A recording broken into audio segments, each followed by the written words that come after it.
இன்னைக்கு மட்டும் அவன் வாங்கின பணத்தை வட்டியோட திருப்பி தரல, அவன் ஜெட்டை கைட்டி முட்டி போட வச்சலானே. வீடு பேசினா கைத்து நினைச்சு கொண்டுலாம்.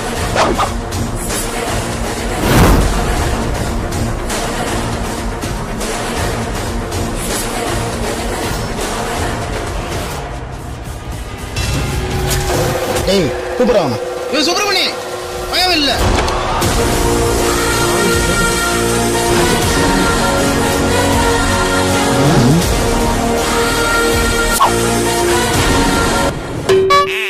டேய் நான் யாருன்னு தெரியுதா? பணம் வாங்கி 6 மாசம் ஆகுது, வட்டி கூட என்ன கட்டல. வாங்கின பணத்தை எப்ப கொடுப்ப? நடா பொம்மை மாதிரி உண்மை நின்னுகிற, சொல்றா. ஓம் சுவாமியே சரணையப்போ, எங்கள் ஐயனே.